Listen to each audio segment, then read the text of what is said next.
Sports fans, welcome to our channel. UFC White House fight card.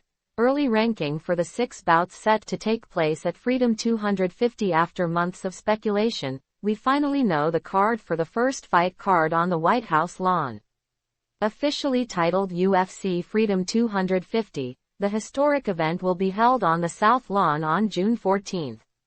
In the main event, lightweight champion Gane Topuria will face interim champion Justin Gaethje to unify their respective titles.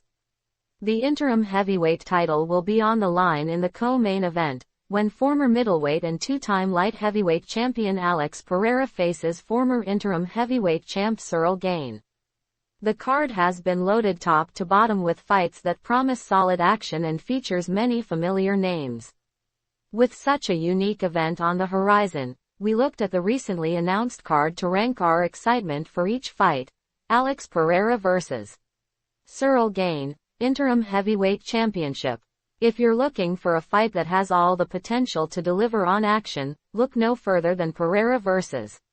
Gane. That's also true if what you're looking for are interesting storylines. Pereira has held full championships at middleweight and light heavyweight and is now in pursuit of being the first man to win titles in 3 weight classes. While this fight is for the interim title, it would still be an unheard of accomplishment for Pereira. Gane is a former interim heavyweight champ who has had 3 chances to become undisputed champion and has lost twice, against Francis Ngannou and John Jones, and saw his fight with Tom Aspinall end in a no contest after Gane delivered deep pokes to both of Aspinall's eyes. A win against Pereira and Gane gets another shot at undisputed UFC glory, a loss and he might never get another chance. Stylistically, it's hard to be upset with this fight. Neither man is interested in takedowns, though Pereira has begun to flirt with grappling as he has rounded out his mixed martial arts skill set. Gane's ground game is a full-on liability.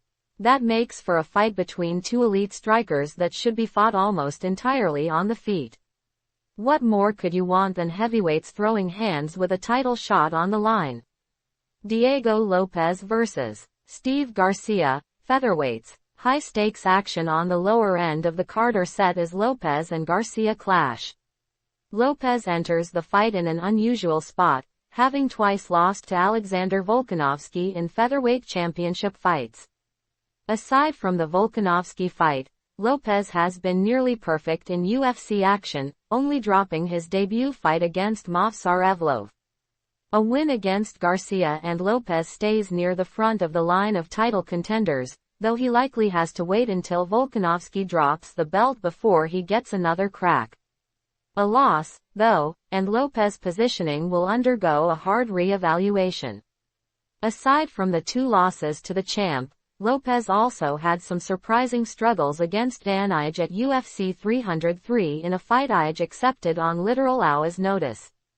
Lopes is in a very pivotal position in arguably the most high-profile spot in the sport's history.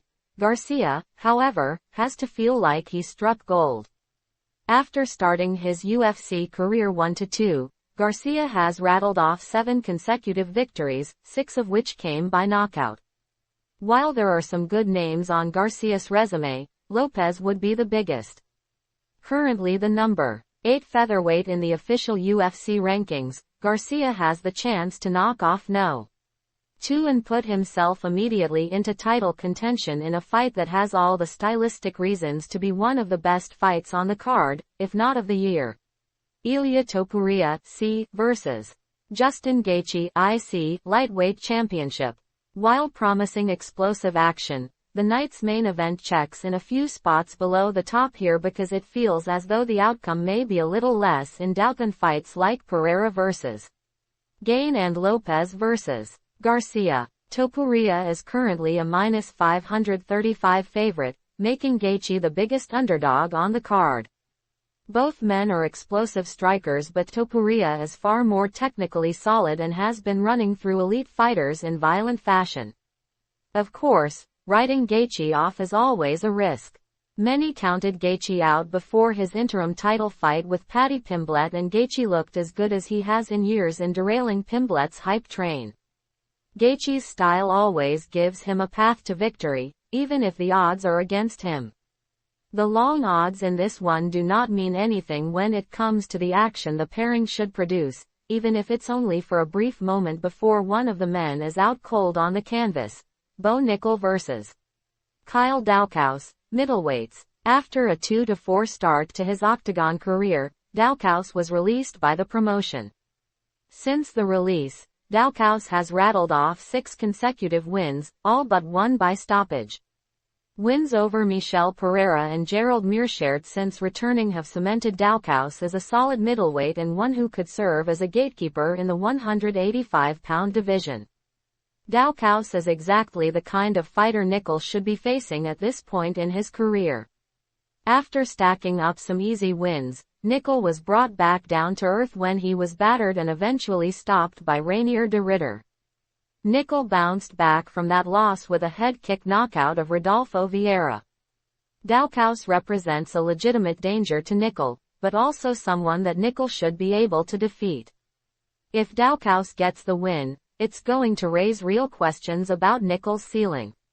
5. Mauricio Ruffy vs. Michael Chandler, lightweights. Records can mean very little when it comes to a fighter's popularity, and that is very much the case with Chandler. The former Bellator MMA champion made his long-awaited UFC debut in 2021 with a knockout of Dan Hooker that propelled him into a lightweight title fight. Since that Octagon debut victory, Chandler is 1-5 with 3 stoppage losses. Chandler also lost out on a big payday when a fight with Conor McGregor never materialized after the pair served as coaches on The Ultimate Fighter. Chandler's strength of schedule is up there with the best in the sport, a contributing factor to his struggles to find victory. That isn't changing against Ruffy, the UFC's number 9 ranked lightweight. Aside from a brief reality check when he was submitted by Benoit Saint-Denis, Ruffy has been perfect in UFC action, including 3 of 4 wins coming by knockout. After stopping Rafael Fiziev at UFC 325, Ruffy now gets a chance to face another man happy to stand and bang, but with a much bigger name than anyone he has knocked off previously. 6. Sean O'Malley vs. Ayman Zahabi, bantamweights. O'Malley is still a very popular fighter, but his recent performances haven't been up to his past standards.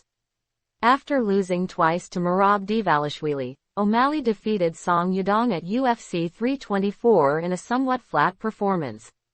In those 3 fights, O'Malley's strike output was down, in part a product of Dvalishvili's smothering wrestling, and he looked a little less dynamic than the man who landed 230 strikes against Marlon Vera and took out Aljamain Sterling in 2 rounds.